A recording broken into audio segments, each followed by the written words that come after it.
नमस्कार। दिन भर की बड़ी खबरों में आपका स्वागत है। मैं हूं आंचल। आज इस बुलेटिन में बात होगी पीएम मोदी के बयान पर मचे घमासान की, वक्फ कानून पर सुप्रीम कोर्ट में दायर नई याचिका पर उठे सवालों की। जानेंगे सावरकर मामले में राहुल के खिलाफ दर्ज याचिका पर सुप्रीम कोर्ट ने दिया क्या फैसला। भारत ने क्यों कहा कि पाकिस्तान से नहीं चाहते थे न्यूक्लियर जंग। देखेंगे मुंबई हाईकोर्ट ने क्यों लगाई फडणवीस सरकार को फटकार। और बुलेटिन के आखिर में बात करेंगे संसद में बढ़ती विपक्ष की ताकत की। लेकिन दिन भर की तमाम बड़ी खबरों से पहले एक नजर आज की सुर्खियों पर। कर्नल सोफिया मामले में एसआईटी ने दाखिल की पहली स्टेटस रिपोर्ट। 28 मई को सुप्रीम कोर्ट करेगा विचार। बीजेपी नेता विजय शाह ने कर्नल सोफिया को लेकर दिया था विवादित बयान। टीएमसी सांसदों ने की संसद का विशेष सत्र बुलाने की मांग। पीएम मोदी को लिखा पत्र, कहा ऑपरेशन सिंदूर पर हो चर्चा। पहलगांव में हुई उमर सरकार की कैबिनेट बैठक। सीएम उमर ने कहा अमरनाथ यात्रा से कश्मीर में पर्यटन को मिलेगा नया जीवन। शेयर बाजार में गिरावट, 624 अंकों की गिरावट के साथ 81,551 पर बंद हुआ सेंसेक्स, तो 174 अंकों की गिरावट के साथ 24,826 पर बंद हुआ निफ्टी। ये तो थी सुर्खियां। अब बात आज की सबसे बड़ी खबर की। ऑपरेशन सिंदूर को लेकर विपक्ष की तरफ से सरकार से सफाई मांगी जा रही है। संसद का विशेष सत्र बुलाने की मांग हो रही है।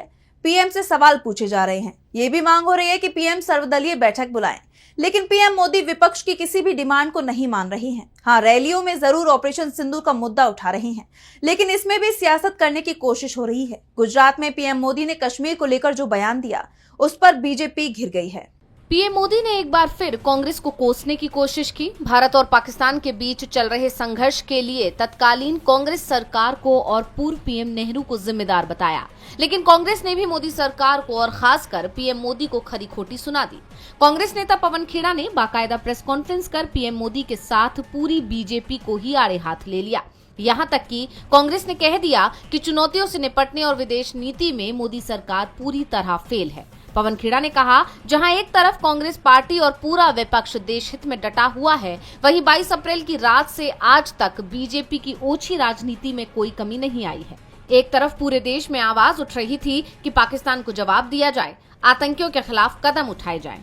यानी कांग्रेस ने मोदी सरकार को ही कटघरे में खड़ा कर दिया। यही नहीं, कांग्रेस ने मोदी सरकार से सवाल भी पूछे। आज तक हमें जवाब नहीं मिला कि 2023 में पुंछ में जो आतंकियों ने किया, 2 अक्टूबर 2024 में गांधरबल में जो किया, गुलमर्ग में अक्टूबर 2024 में जो किया, पहलगांव में अप्रैल 2025 में जो किया, उन आतंकियों का क्या हुआ, वो कहां है? आज तक जवाब नहीं मिला कि सीजफायर किन शर्तों पर हुआ। आज तक जवाब नहीं मिला हाफिज सईद, अजहर मसूद बच के कैसे निकल गए। क्या सीजफायर की शर्तों में इन्हें वापस लाना है या नहीं है? कोई जवाब नहीं। जवाब मांगो, सवाल पूछो, तो ये डायलॉग आते हैं आपके। अब कांग्रेस बार बार पूछ रही है कि आखिर अचानक से सीज फायर क्यों किया गया, लेकिन मोदी सरकार इस सवाल का जवाब देने के बजाय उल्टा कांग्रेस को घेर रही है, जिस पर कांग्रेस ने मोदी सरकार को आड़े हाथ ले लिया। पीएम के बयान पर कांग्रेस ने उन्हें घेर लिया है, तो सुप्रीम कोर्ट में भी मोदी सरकार बुरी तरह से घिरती दिखाई दे रही है। वक्फ कानून पर सीजेआई बीआर गवई की खंडपीठ किसी भी दिन फैसला सुना सकती है। कोर्ट का रुख इसे लेकर बेहद तीखा दिखाई दिया है। ऐसे में सरकार वक्फ कानून को लेकर पेच फंसाने में जुट गई है, जिसके बाद सुप्रीम कोर्ट ने केंद्र सरकार को नोटिस जारी कर दिया है। तो क्या है पूरा मामला, जानने के लिए देखिए रिपोर्ट। वक्फ कानून पर मोदी सरकार पहले से ही बुरी तरह फंसी हुई है। सुप्रीम कोर्ट 2025 के वक्फ कानून को चुनौती देने वाली याचिकाओं पर सुनवाई पूरी कर चुका है। किसी भी दिन सीजेआई बीआर गवई की खंडपीठ फैसला सुना देगी। सुनवाई के दौरान ये भी साफ हो गया कि याचिकाकर्ताओं की तरफ से दी गई दलीलों का सरकार के पास जवाब नहीं दिख रहा था। ऐसे में इस कानून पर कोर्ट के फैसले को लटकाने की कोशिश भी हो रही है। अब 1995 के वक्फ कानून को चुनौती दी गई है, जिसका बचाव याचिकाकर्ताओं की तरफ से किया गया है। और सबसे बड़ी बात तो ये है कि सुप्रीम कोर्ट ने जब इस नई याचिका पर सवाल उठाए, तो केंद्र सरकार ही याचिकाकर्ता के समर्थन में खड़ी हो गई, जिसके बाद सुप्रीम कोर्ट को तमाम पक्षकारों को नोटिस जारी करना पड़ा। कोर्ट में निखिल उपाध्याय की तरफ से 1995 के वक्फ कानून को चुनौती दी गई, जिस पर सीजेआई ने सवाल किया कि इतने सालों बाद अब 1995 के अधिनियम को चुनौती क्यों दी जा रही है। इस पर याचिकाकर्ता की वकील अश्विनी उपाध्याय ने कहा कि 2013 का संशोधन भी चुनौती के दायरे में है, लेकिन सीजेआई ने इस पर भी सवाल उठाया और कहा कि 2013 से 2025 यानी 12 साल हो गए हैं। आखिर हम इस याचिका पर विचार क्यों करें? याचिका खारिज होती उससे पहले ही केंद्र सरकार की एंट्री हो गई।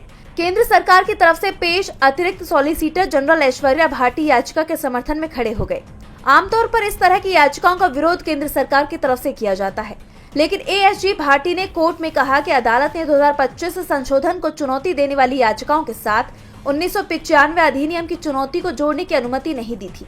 हमें इस याचिका को 1995 अधिनियम को चुनौती देने वाली पहले से लंबित याचिका के साथ जोड़ने पर कोई आपत्ति नहीं है। केंद्र की तरफ से दी गई इस दलील के बाद सुप्रीम कोर्ट ने याचिका पर सभी संबोधित पक्षों को नोटिस जारी किया और इसे दूसरे संबंधित मामले के साथ टैग कर दिया है। सुप्रीम कोर्ट ने 1995 के वक्फ कानून पर केंद्र सरकार को नोटिस जारी किया है तो राहुल गांधी को बड़ी राहत दी है। सावरकर मामले में राहुल गांधी के खिलाफ दायर याचिका को सीजीआई की खंडपीठ ने खारिज कर दिया। तो क्या है पूरा मामला, देखिए इस रिपोर्ट में। कांग्रेस सांसद राहुल गांधी को सावरकर मामले में सुप्रीम कोर्ट से बड़ी राहत मिली है। सावरकर के खिलाफ टिप्पणी के मामले में राहुल गांधी के खिलाफ दायर याचिका को सुप्रीम कोर्ट ने खारिज कर दिया। ये याचिका पंकज कुमुद चंद्र फडणवीस ने दायर की थी। सुप्रीम कोर्ट ने याचिका को खारिज करते हुए तर्क दिया कि इससे याचिकाकर्ता का मौलिक अधिकार प्रभावित नहीं हो रहा है। ऐसे में याचिका सुनवाई योग्य नहीं है और इसे खारिज किया जाता है। याचिकाकर्ता पंकज मुद चंद्र फडणवीस ने दावा किया था कि राहुल गांधी की टिप्पणियां स्वतंत्रता संग्राम से जुड़े व्यक्तियों के सम्मान को ठेस पहुंचाती हैं और ये युवा पीढ़ी को गलत तरीके से प्रभावित कर सकती हैं। याचिका में मांग की गई थी कि स्वतंत्रता संग्राम के नायकों, खासकर सावरकर जैसे व्यक्तियों का सम्मान करना सभी का मौलिक अधिकार है। याचिकाकर्ता का कहना था कि राहुल गांधी ने सावरकर के बारे में ऐसी टिप्पणियां की जो न सिर्फ उनका अपमान करती हैं, बल्कि युवाओं के मन में स्वतंत्रता सेनानियों के प्रति गलत धारणा पैदा कर सकती हैं। सीजीआई गवाई ने याचिकाकर्ता से सवाल पूछा कि आपके मौलिक अधिकार का उल्लंघन क्या है। याचिकाकर्ता ने जवाब दिया कि विपक्ष के नेता मौलिक कर्तव्यों का उल्लंघन नहीं कर सकते। अनुच्छेद 51A मौलिक कर्तव्य, विपक्ष के नेता मेरे मौलिक कर्तव्यों में बाधा नहीं डाल सकते। सीजीआई ने जवाब दिया कि अनुच्छेद 32 की याचिका सिर्फ मौलिक अधिकारों के उल्लंघन के लिए ही स्वीकार की जा सकती है। खंडपीठ ने ये देखते हुए याचिका खारिज कर दी कि संविधान के अनुच्छेद 32 के तहत याचिका में मांगी गई राहत नहीं दी जा सकती। कोर्ट ने ये भी साफ किया कि याचिका में उठाए गए मुद्दे मौलिक अधिकारों के दायरे में नहीं आते और इस आधार पर याचिका को खारिज कर दिया गया। राहुल गांधी को घेरने की बीजेपी की कोशिश हर बार सुप्रीम कोर्ट पहुंचते पहुंचते नाकाम हो जाती है, तो दूसरी तरफ मोदी सरकार पर उल्टे कई सवाल उठ रहे हैं। केंद्रीय विदेशी मंत्री से सवाल किया गया कि क्या पाकिस्तान के साथ न्यूक्लियर जंग हो सकती थी, तो क्या कुछ कहा विदेश मंत्री ने, देखिए इस रिपोर्ट में। भारत और पाकिस्तान के बीच बढ़ते टकराव के बीच एक सवाल काफी चर्चा में रहा कि क्या भारत और पाकिस्तान में न्यूक्लियर वॉर होती। इसका जवाब अब विदेश मंत्री एस जयशंकर ने दिया है। एस जयशंकर ने कहा कि दोनों ही देश हालिया झड़पों के दौरान परमाणु संघर्ष से काफी दूर थे। उन्होंने कहा कि भारतीय पक्ष ने पाकिस्तान की धरती पर सिर्फ आतंकवादी ठिकानों पर ही बिना किसी उकसावे के सटीक हमले किए थे। भारत और पाकिस्तान के परमाणु संघर्ष के करीब होने को लेकर पूछे गए सवाल का जवाब देते हुए एस जयशंकर ने कहा कि हम इससे बहुत बहुत दूर थे। हमारा टारगेट सिर्फ आतंकवादी ठिकाने थे, जो कि बहुत ही सोच समझकर उठाए गए कदम थे और उन्हें बढ़ाने की जरूरत नहीं थी। एस जयशंकर ने हाल ही में नीदरलैंड, डेनमार्क और जर्मनी का दौरा किया था, जहां उन्होंने आतंकवाद को लेकर पाकिस्तान की पोल खोली थी और साथ ही ऑपरेशन सिंदूर की जानकारी दी थी। उन्होंने कहा कि पाकिस्तान में आतंकवाद बहुत खुला कारोबार है और दोनों देशों के बीच टकराव के कारण परमाणु समस्या पैदा होने की बातें सिर्फ आतंकवाद जैसी भयानक गतिविधियों को ही बढ़ावा देती हैं। बता दें कि पहलगांव घटना का बदला लेने के लिए भारत के जरिए चलाए गए ऑपरेशन सिंदूर के बाद भारत और पाकिस्तान के बीच तनाव बढ़ गया। पाकिस्तान की तरफ से भारत पर हमले की कोशिश की गई, जिसे भारतीय सेना ने नाकाम कर दिया और मुंह तोड़ जवाब दिया। ऐसे में पाकिस्तान को भारत के सामने घुटने टेकने पड़े, जिसके बाद दोनों देशों के बीच सीज फायर हो गया। विदेश मंत्री ने साफ कर दिया कि ऑपरेशन सिंदूर सिर्फ आतंकियों पर कार्रवाई के लिए था। इसका मकसद न्यूक्लियर जंग नहीं था। सरकार इस कार्रवाई को लेकर ढिंढोरा पीट रही है, लेकिन कोई सवाल करे तो उस पर जवाब देने की जगह एक्शन हो रहा है। मुंबई में तो एक छात्रा को सिर्फ सोशल मीडिया पोस्ट को लेकर गिरफ्तार कर लिया गया, लेकिन जब मामला हाईकोर्ट पहुंचा तो क्या कुछ हुआ, देखिए इस रिपोर्ट में। पुणे की सिंहगढ़ एकेडमी ऑफ इंजीनियरिंग की एक स्टूडेंट को सोशल मीडिया पर एक पोस्ट को लेकर गिरफ्तार किया गया था। मामला ऑपरेशन सिंदूर के बाद भारत पाकिस्तान तनाव से जुड़ी एक इंस्टाग्राम रीपोस्ट का है, जिसे 9 मई को शेयर किया गया था। इस पोस्ट की वजह से स्टूडेंट को कॉलेज से निकाल दिया गया, जिसके खिलाफ उसने बॉम्बे हाई कोर्ट में याचिका दायर की। 27 मई को सुनवाई के दौरान कोर्ट ने सख्त टिप्पणी की और स्टूडेंट को रिहा करने का आदेश दिया। जस्टिस गौरी गोडसे और जस्टिस सोमशेखर सुंदरेशन की बेंच ने कहा कि कॉलेज का ये रवैया गलत है। आप एक छात्रा का भविष्य बर्बाद कर रहे हैं। क्या आपने उससे कोई स्पष्टीकरण मांगा? एक शिक्षण संस्थान का काम छात्र को सुधारना है, ना कि उसे अपराधी बनाना। कोर्ट ने यह भी कहा कि छात्रा ने माफी मांग ली है और अपना इरादा साफ कर दिया है। कोर्ट ने कॉलेज को आदेश दिया कि उसे बाकी के 3 पेपर देने की इजाजत दी जाए। जस्टिस सुंदरेशन ने कहा कि इस तरह की कार्रवाई से लोग गलत राह पर जा सकते हैं। जब राज्य के वकील ने सुझाव दिया कि छात्रा पुलिस सुरक्षा के साथ पेपर दे सकती है, तो जस्टिस गोडसे भड़क उठे। उन्होंने कहा कि यह छात्रा कोई अपराधी नहीं है, उसे पुलिस के साथ परीक्षा में नहीं बैठना चाहिए, उसे रिहा किया जाए और परीक्षा देने से न रोका जाए। छात्रा ने अपनी याचिका में कहा कि कॉलेज का निष्कासन मनमाना और गैर कानूनी था। कोर्ट का ये रुख दिखाता है कि वो छात्रा के भविष्य को लेकर संवेदनशील है और इसलिए वो छात्रा की पढ़ाई को प्राथमिकता देने का काम कर रहा है। बंबई हाईकोर्ट ने महाराष्ट्र की फडणवीस सरकार को जमकर फटकार लगाई और छात्रा को रिहा करने का आदेश तक दे दिया। कोर्ट के फैसले से फडणवीस सरकार पर सवाल उठ रहे हैं, लेकिन जवाब देने की जगह कार्रवाई हो रही है, फिर चाहे वो बीजेपी के विधायक ही क्यों ना हो। बीजेपी ने अपने 2 विधायकों को पार्टी की नीतियों पर सवाल उठाने के चलते बाहर का रास्ता दिखा दिया है। तो क्या है पूरा मामला, जानने के लिए देखिए रिपोर्ट। कर्नाटक बीजेपी में बगावत हो गई है। पार्टी विधायकों ने ही अपने दल के खिलाफ मोर्चा खोल दिया है। वक्फ कानून से लेकर प्रदेश संगठन के मुखिया तक पर आरोप लगाए गए। पार्टी हाईकमान को सीधे चुनौती दे दी गई, जिसके बाद बीजेपी को अपने 2 विधायकों के खिलाफ कार्रवाई करनी पड़ी। उन्हें पार्टी से बाहर का रास्ता दिखा दिया गया है, लेकिन इसके बावजूद राज्य बीजेपी में बगावत के सुर थमते नहीं दिखाई दे रही हैं। बीजेपी विधायक एसटी सोमशेखर और ए शिवराम हेब्बार को 6 साल के लिए पार्टी से निष्कासित कर दिया गया है। एसटी सोमशेखर कर्नाटक विधानसभा में यशवंतपुर का प्रतिनिधित्व करते हैं और ए शिवराम हेब्बार येल्लापुर का प्रतिनिधित्व करते हैं। बीजेपी की कर्नाटक यूनिट के अध्यक्ष BY विजेंद्र ने कहा कि दोनों विधायकों को उनकी पार्टी विरोधी गतिविधियों की वजह से बाहर किया गया है। पार्टी हाईकमान ने काफी सोच विचारने के बाद ये फैसला लिया। बता दें कि ये फैसला केंद्रीय अनुशासन समिति ने लिया है। बीजेपी ने दोनों विधायकों को बार बार अनुशासन का उल्लंघन करने का दोषी करार देते हुए तत्काल प्रभाव से निष्कासित कर दिया। शिवराम हेब्बार को जारी आधिकारिक पत्र में कहा गया है कि आपको पार्टी की प्राथमिक सदस्यता से तत्काल प्रभाव से 6 साल के लिए बाहर करने का फैसला लिया गया है और आप वर्तमान में पार्टी के किसी भी पद से हटा दिए गए हैं।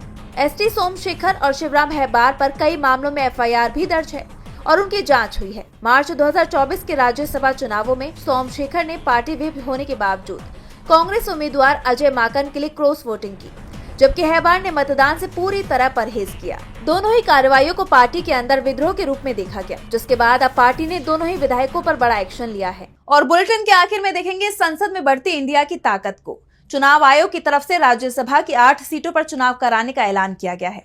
जिन 8 सीटों पर चुनाव होने वाला है उसमें इंडिया के पास सिर्फ 3 सीटें हैं और जो समीकरण विधानसभा में है उसके बाद ये तय माना जा रहा है कि इंडिया की संख्या बढ़ने वाली है। देखिए रिपोर्ट। चुनाव आयोग ने 8 राज्यसभा सीटों के लिए चुनाव का ऐलान कर दिया, जिसकी वोटिंग 19 जून को होगी। इसमें तमिलनाडु की 6 और असम की 2 सीटें शामिल हैं। ये सीटें मौजूदा सांसदों की रिटायरमेंट की वजह से खाली हो रही हैं। तमिलनाडु के 6 सांसद जुलाई में और असम से 2 सांसद जून में रिटायर हो रहे हैं। तमिलनाडु में अभी इन 6 सीटों पर डीएमके के 3, पीएमके, एआईएडीएमके और एमडीएमके के 1-1 सांसद हैं। लेकिन तमिलनाडु विधानसभा में डीएमके की 158 विधायकों की मजबूत स्थिति को देखते हुए वो 4 सीटें जीत सकती है। अगर डीएमके अपनी सहयोगी कांग्रेस को 1 सीट देती है तो भी इंडिया गठबंधन को फायदा होगा, यानी 1 सीट का फायदा इंडिया गठबंधन को होना तय है। वहीं असम में 2 सीटें खाली हो रही हैं, जो अभी बीजेपी और उसके सहयोगी असम गण परिषद के पास है। असम विधानसभा में एनडीए के 80 विधायक हैं, जिससे बीजेपी 1 सीट आसानी से जीत सकती है, जबकि दूसरी सीट इंडिया गठबंधन के हिस्से में जाना तय माना जा रहा है। यानी राज्यसभा चुनाव में जहां एनडीए को झटका लगता दिख रहा है, तो इंडिया गठबंधन को बढ़त मिलती दिख रही है। फिलहाल राज्यसभा में एनडीए के 128 और विपक्ष के 89 सांसद हैं। इन चुनावों के बाद विपक्ष की सीटें बढ़कर 91 हो सकती हैं, जबकि एनडीए की घटकर 126 रह सकती हैं। यानी एनडीए की ताकत राज्यसभा में कम हो जाएगी। तो आज इस बुलेटिन में बस इतना ही। आप देखते रहिए डीबी लाइव। नमस्कार।